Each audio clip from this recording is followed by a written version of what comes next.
Hello, my dear friends. You are here with me on this channel, where we uncover the truths of our world, where history, strategy, and the flow of human events meet. Today, we are focusing on Ukraine, and specifically the events of November 10, 2025.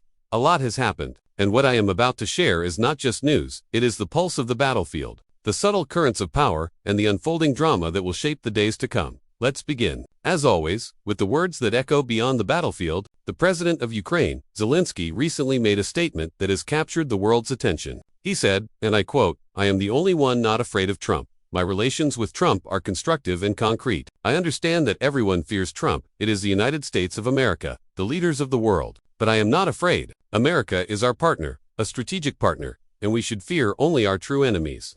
Let me pause here. This statement is more than a political comment. It is a glimpse into the mind of leadership under pressure. Zelensky positions himself as fearless, rational, and aware of global power dynamics. Yet, beneath these words lies the tension of a nation standing at the crossroads of history. As we continue to observe, we must remember the battlefield is not only in the east, on the soil of Ukraine, but also in the minds of leaders, in their decisions, and in the alliances they forge. Now, let's move to the ground. The situation in Zaparo has shifted dramatically over the past 24 hours. In the western Zaparo direction, Russian forces have strengthened their positions. According to multiple sources, the Russians successfully outflanked the Snipegor citadel, a key position in the northern sector of the settlement. By controlling this territory and the main supply route, the M18, they have created a strategic advantage. Visualize this for a moment, a network of roads, supply lines, and defensive positions, each connected like threads in a complex web. The moment one thread is cut or controlled, the entire pattern shifts. The Ukrainian forces are now under immense pressure. Their losses, particularly in armored units, have been significant. In practical terms, within days, the Snipegor citadel may no longer be tenable for Ukrainian defense. And if this citadel falls, the Russians could expand further north, potentially moving towards Grigorin and even attempting to outflank Areo from the west. But this is only part of the story. The Eastern Zaparo flank tells a different tale, one of rapid advancement and calculated strategy. By November 8, 2025, Russian forces had completed their operation over the U.S. fortified area. Following that, they captured Salatik and advanced through the fields connecting Spinovka, Palifa, and Opis. By November 9, the Russian presence expanded further, securing RBN and establishing dominance over previously contested villages. What is remarkable here is not just the speed of advancement, but the precision. Videos confirm these movements. Russian forces are systematically raising their flags, establishing control, and reshaping the map with each tactical decision. The pace of their operations suggests that within 5 to 7 days,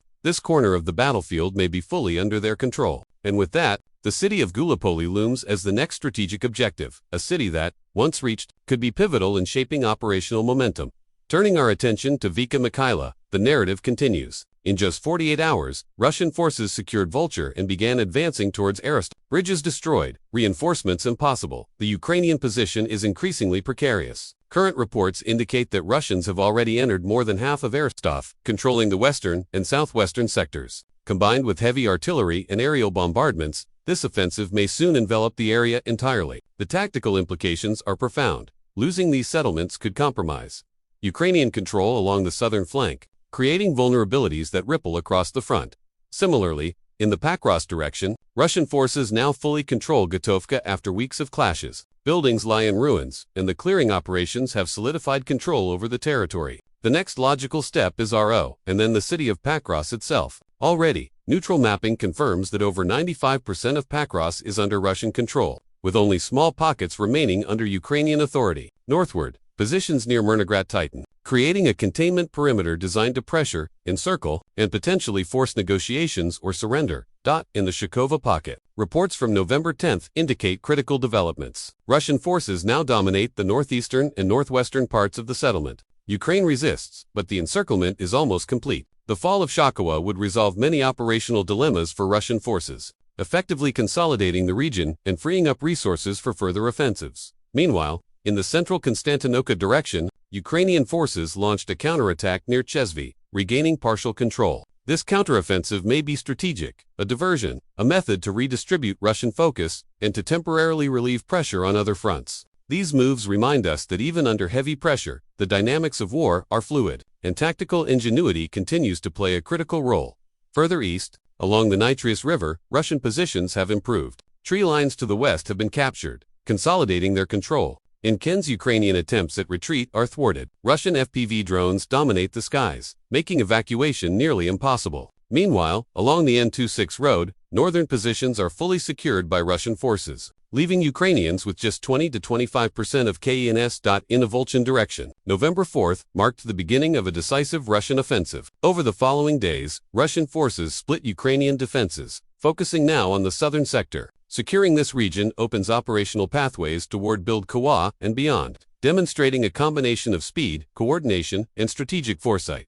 Friends, let me step back for a moment. What we see here is more than territorial gains or losses. It is a lesson in strategy, in the art of war, and in understanding how human decision-making interacts with geography, logistics, and morale. Each move has consequences beyond the battlefield. The ripples affect alliances, the global perception of power, and the calculations of nations watching from afar. Our world is interconnected. The fall or retention of a single settlement changes supply lines, alters morale, and shifts the rhythm of operations. In every town captured, every road controlled, we witness the convergence of planning, courage, and timing. And as we observe these events, we gain insight not just into military strategy, but into the broader human story of resilience, adaptation, and the struggle for control under pressure.